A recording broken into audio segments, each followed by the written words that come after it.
একেবারে সরাসরি এই ছবি আপনাদের সামনে রাখলাম। আর এই মুহূর্তে কালিম্পংয়ের ছবি দেখতে পাচ্ছেন। প্রবল বৃষ্টিতে কালিম্পং ভুটান সীমান্ত এলাকায় ধস। কালিম্পংয়ের বিন্দু ভোপালে রাস্তায় ধস নামল।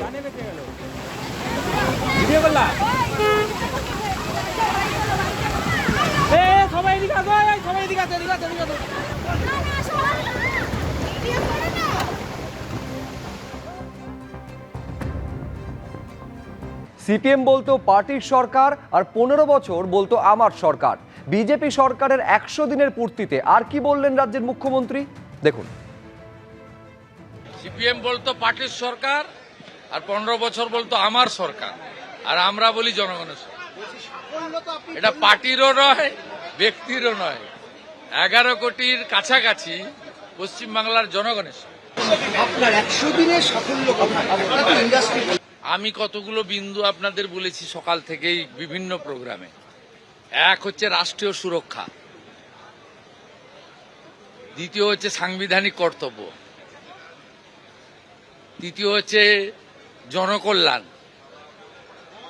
চতুর্থ হচ্ছে কর্মসংস্থান, পঞ্চম হচ্ছে বিনিয়োগ। এবারে যোগ বিয়োগ আপনাদের হাতে। মালদায় তৃণমূলের বিরুদ্ধেই তৃণমূলের ভোট, হাত মেলালো কংগ্রেস।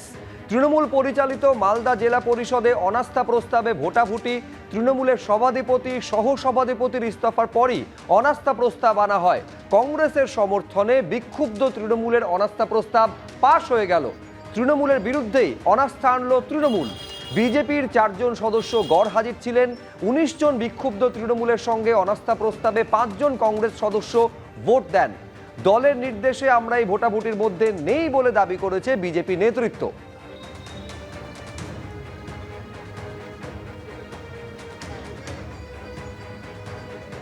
মালদা জেলা পরিষদ যেভাবে দুর্নীতিযুক্ত হয়ে পড়েছিল, এখানে সভাধিপতি সহকারী সভাপতির বিরুদ্ধে যে অনাস্থা ছিল, এই অনাস্থাকে কংগ্রেস সাপোর্ট করেছে এবং দুর্নীতির বিরুদ্ধে আমরা চাই যে মালদায় যে জেলা পরিষদ আগামী দিনে গঠন হতে চলেছে সেটা যাতে স্বচ্ছভাবে হয়, এবং সেই কারণে অনাস্থাকে ফেভার করার জন্য কংগ্রেসের আমাদের 5 জন মেম্বার আজকে সাপোর্ট।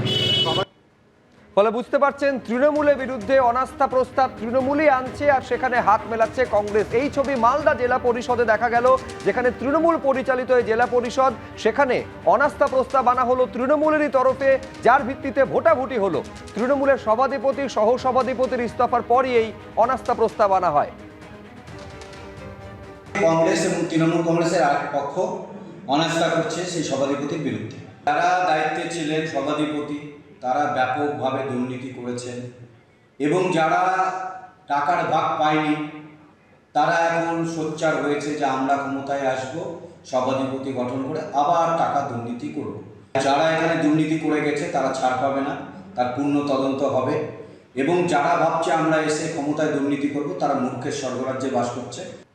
বিজেপি সভাপতি নীতিন নবীনের নতুন সর্বভারতীয় টিম। নতুন জাতীয় সম্পাদক হলেন মনোজ টিগ্গা। নতুন সর্বভারতীয় সহসভাপতি হলেন মধুচন্দা কর। স্মৃতি ইরানির প্রত্যাবর্তন হলো, জাতীয় সাধারণ সম্পাদক পদে ফিরিয়ে আনা হলো তাকে। অমিত মালব্যকে সরিয়ে দেওয়া হলো তার পদ থেকে, সেই জায়গায় আইটি সেলের প্রধান করা হলো দীপক মাহাস্কেকে। বিজেপির নতুন কোষাধ্যক্ষ হলেন পীযূষ গোয়েল। নতুন সাধারণ সম্পাদক হলেন স্মৃতি ইরানি, বিপ্লব দেব। সর্বভারতীয় সহসভাপতি বসুন্ধরা রাজে সিন্ধিয়া, রাম মাধব। অর্থাৎ নতুন যে সর্বভারতীয় টিম গঠন করলেন বিজেপির সর্বভারতীয় সভাপতি নীতিন নবীন, তাতে বেশ কিছু রদবদল লক্ষ্য করা গেল। পশ্চিমবঙ্গ থেকে অন্তত 2 জন এই সর্বভারতীয় টিমে তারা জায়গা পেলেন।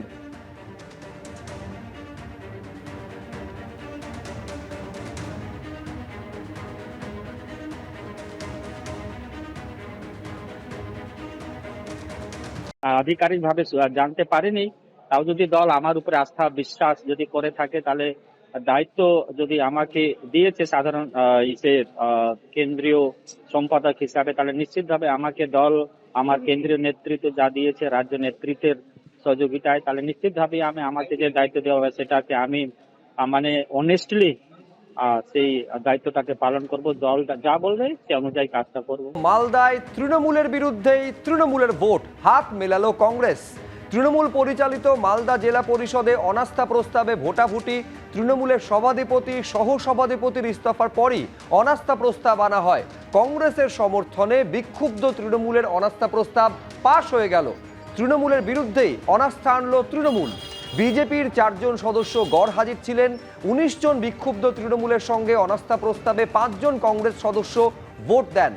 দলের নির্দেশে আমরা এই ভোটাভুটির মধ্যে নেই বলে দাবি করেছে বিজেপি নেতৃত্ব।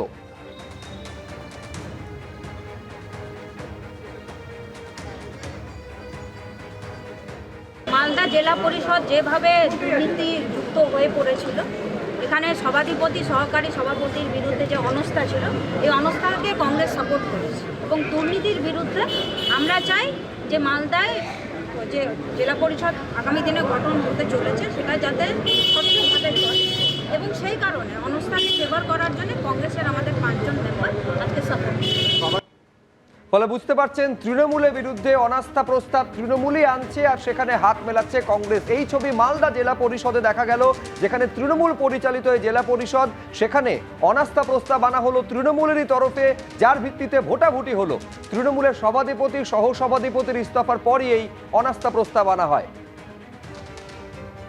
কংগ্রেস এবং তৃণমূল কংগ্রেসের আরেক পক্ষ অনাস্থা করছে সেই সভাধিপতির বিরুদ্ধে। যারা দায়িত্বে ছিলেন সভাধিপতি, তারা ব্যাপকভাবে দুর্নীতি করেছেন এবং যারা টাকার ভাগ পায়নি তারা এখন সোচ্চার হয়েছে যে আমরা ক্ষমতায় আসব, সভাধিপতি গঠন করে আবার টাকা দুর্নীতি করব।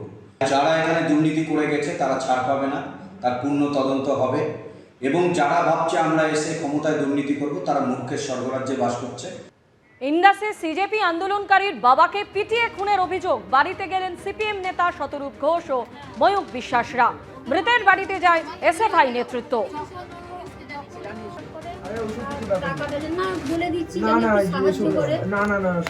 টাকা চাইছি না, মানে আগের মতো শিক্ষিত দেশের যেন উন্নতি হয় সেটার চিন্তা করে, কারণ ওদের গোটা দেশ জুড়ে যেদিনকে ফিরেছে 27 তারিখ সেই দিন থেকে টার্গেট করে। হ্যাঁ, পশ্চিমবাংলায় 15 বছর তৃণমূলের সরকার চলেছে, স্কুলগুলোর অবস্থা তৃণমূলের আমলে হয়েছে। কেউ তো বলছে না যে 3 মাস বিজেপি এসছে বলে 3 মাসের মধ্যে স্কুলগুলোর এই দশা হয়ে গেছে। সুতরাং এখানে আব্দুল যে ছবি তুলে ধরছিল মানুষের সামনে, তা তো তৃণমূলের আমলে, মমতা ব্যানার্জির আমলে স্কুলের এই অবস্থার ছবি তুলে ধরছিল। বিজেপির রাগ হলো কেন যে তার বাবাকে পিটিয়ে মেরে ফেলতে হলো?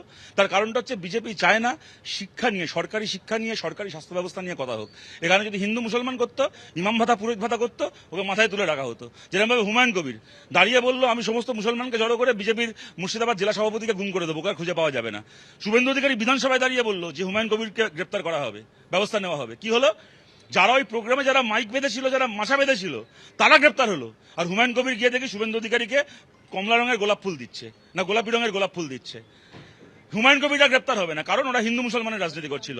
আর আব্দুল যেহেতু শিক্ষা নিয়ে রাজনীতি করছিল, আব্দুল যেহেতু স্বাস্থ্যর কথা বলছিল, তাই এটা ওর অপরাধ হয়ে গেল, ওর বাবাকে মরতে হলো। এবিপি আনন্দ, এগিয়ে থাকে, এগিয়ে রাখে।